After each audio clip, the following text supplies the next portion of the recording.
नमस्कार बच्चों। आज हम पढ़ने और समझने वाले हैं क्लास 10 हिंदी की हमारी वर्कशीट नंबर 91 यानी कि कार्यपत्रक संख्या 91 को। यह आपकी 15 फरवरी 2022 की वर्कशीट रहेगी और आज की इस वर्कशीट में हम अपना हिंदी का पाठ माता का अंचल पढ़ना जारी रखेंगे। इस पाठ के लेखक है शिवपूजन सहाय जी। शिवपूजन सहाय जी अपनी 55 की उम्र में अपने बचपन को याद करें और बचपन की कुछ यादों को, कुछ किस्सों को, कुछ कहानियों को, कुछ नादानियों को, कुछ शैतानियों को हमारे साथ साझा करें। तो चलिए शुरुआत करते हैं हम आज की इस वर्कशीट की और इस पाठ के अगले अंश को हम पढ़ेंगे। वैसे अगले अंश को नहीं पढ़ने वाले, पिछली वर्कशीट में जो कुछ हमने पढ़ा था वही आज हम पढ़ने वाले हैं, लेकिन हमारे जो क्वेश्चंस रहेंगे, प्रश्न जो रहेंगे वो कुछ अलग रहेंगे। तो चलिए इसको एक बार फिर से पढ़ते हैं। बचपन में लेखक जब गली मोहल्ले में खेल रहे होते थे, अपने हमजोलियों के पास खेल रहे होते थे, तभी मैया अचानक से आ जाती थी और अचानक से उन्हें पकड़ लेती थी। लाख छटपटाने पर भी एक चुल्लू भर कड़वा तेल था, वो हमारे सर पर डाल ही देती थी। यानी कि माता जी थी, वो अचानक से आते, एक तरीके से छापा मारा जाता था, पकड़ लिया जाता था। लेखक कोशिश करता था कि छुड़ा ले, लेकिन कोई ऑप्शन नहीं था क्योंकि वो छुड़ा नहीं सकते थे। और माता जी एक चुल्लू कड़वा तेल था वो सर के ऊपर डाल देती थी, क्योंकि माता जी को लगता था कि इससे मालिश करने से बच्चे की ग्रोथ यानी कि उसका विकास तेजी से होता है। अब बच्चे थे, उनको अच्छा नहीं लगता था कि तेल में स्मेल आती है, अलग सी महक आती थी, वो अच्छा नहीं लगता था। दूसरा, उन्हें अच्छा नहीं लगता था कि वो खेल रहे हैं तो खेल के बीच में उनको क्यों रोका जाए या टोका जाए। तो बच्चे रोने लगते थे और बाबूजी उस पर बिगड़ खड़े होते थे। यानी कि बाबूजी दिखाते थे थोड़ा सा नाराज होते हुए, थोड़ा सा कभी वो माता को कहते कि क्यों बच्चे को टोका जा रहा है, क्यों बच्चे को रोका जा रहा है, क्यों बच्चे को रुलाया जा रहा है। और कभी वो बच्चे को कहते कि आप रो क्यों रहे हो, बस थोड़ी सी देर की बात है। पर वह हमारे सिर में तेल बोतकर हमें उबट कर ही छोड़ती थी। लेकिन जो कुछ भी होता, सारा ड्रामा चलता रहता, लेकिन माता जी नहीं मानने वाली थी। वो उनके सर में पूरा तेल लगाने के बाद, उसकी मालिश करने के बाद ही उन्हें छोड़ती थी।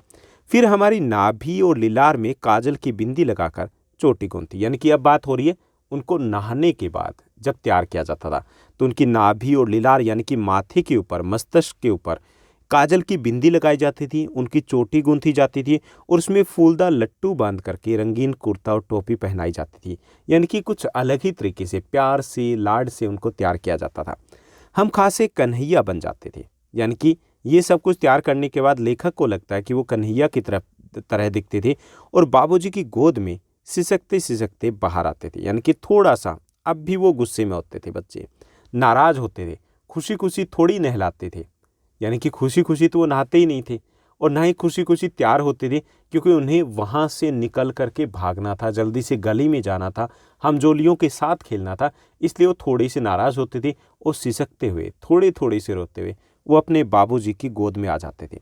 बाहर आते ही हमारी बाट जोहने वाले बालकों का एक झुंड मिल जाता था और जैसे वो बाहर आते तो आसपास के गली मोहल्ले के बच्चे थे, उनकी पहले से ही उनका इंतजार कर रहे होते थे और हम उनके खेल के साथियों को, यानी कि हम उन खेल के साथियों को देखते ही सिसकना भूलकर बाबूजी की गोद से उतर पड़ते। यानी कि लेखक जब देखता अपने हमजोलियों को तो सिसकना, रोना भूल जाते थे और गोद से उतर के सीधा उनके साथ मिल जाते थे और अपने हमजोलियों के दल में मिलकर के तमाशे करने लग जाते। तमाशे मतलब एक तरीके का स्वांग कह लीजिए, नाटक कह लीजिए। जैसे हमने पिछली वर्कशीट में पढ़ा था कि कोई दुकानदार बनता था तो कोई खरीदार बनता था। इस प्रकार के तमाशे करने के लिए वो अपने हमजोलियों के साथ मिल जाते थे। तो ये था हमारा आज का अंश। इसमें हमने देखा कि कैसे माता जी है वो बचपन में लेखक को तैयार करती थी और कैसे लेखक को इस तरीके से तैयार होना पसंद नहीं होता था। अब देखिए हम प्रश्नोत्तर को देखते हैं। तो आज की इस वर्कशीट में कुछ आसान से हमारे प्रश्न दिए गए। यहाँ पर 4 हमारे प्रश्न रहेंगे और 1 हमारी रहेगी गतिविधि। तो चलिए एक एक करके इनको हल करते हैं। तो यहाँ पर पहला हमारा प्रश्न दिया गया कि लेखक की मैया किस प्रकार लेखक को तैयार करती थी, ये हमें बताना है। तो लेखक की मैया लेखक को काजल बिंदी लगाकर, चोटी गूंथकर, फूलदार लट्टू बांधकर और रंगीन कुर्ता टोपी पहनाकर तैयार करती थी। उसके बाद दूसरा हमारा प्रश्न रहेगा। दूसरा हमारा प्रश्न है तमाशे करने लग जाती थी से लेखक का क्या अभिप्राय है, ये हमें बताना है। तो यहाँ तमाशे करने का अर्थ है स्वांग करना या नाटक करना। जैसे पहले बताया कि दुकानदार बनना, खरीदार बनना, ओके, मिठाई वाला बनना, हलवाई बनना, इस प्रकार के स्वांग या तमाशे करते थे बच्चे। उसके बाद अगला जो हमारा प्रश्न रहेगा, अगला प्रश्न है तीसरा कि भोलानाथ रोना क्यों भूल जाता था, ये हमें बताना है। तो यहाँ पे अपने साथियों या हमजोलियों को देखकर भोलानाथ रोना भूल जाता था। उसके बाद चौथा हमारा प्रश्न रहेगा कि फूलदार जो शब्द है इसमें दार प्रत्यय से बना है। ओके, प्रत्यय क्या होता है? प्रत्यय पूंछ की तरह होते हैं जो किसी शब्द के अंत में लगते हैं। तो यहाँ पे फूल जमा में दार, फूलदार हो गया। ओके, दार प्रत्यय से बना है। इसी तरह दार प्रत्यय से बने 5 अन्य शब्द हमें बताने। तो ये होंगे हवादार, फ्राटेदार, धारदार, चूड़ीदार, चौकीदार। ओके, हो गए 5 शब्द। उसके बाद 5वां प्रश्न देखते हैं जो कि एक गतिविधि रहेगा। 5वां प्रश्न है कि अपने बचपन की किसी मज़ेदार घटना या फिर खेल के विषय में लिखिए। ओके, तो यहाँ पे पोसंपा खेल के बारे में यहाँ पर हम बात करेंगे कि इस खेल को लड़कियाँ ज़्यादातर स्कूल में खेलती थी। जरूरी नहीं कि लड़कियाँ खेलें, लेकिन ज़्यादातर लड़कियाँ खेला करती थी। ओके, तो इस खेल को, पोसंपा खेल को लड़कियाँ ज़्यादातर स्कूल में खेलती थी।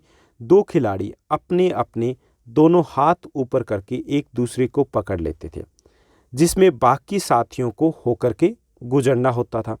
इस दौरान एक गीत गाया जाता था, पोसंपा भाई पोसंपा, लाल किले में क्या हुआ, 100 रुपये की घड़ी चुराई, अब तो जेल में जाना पड़ेगा।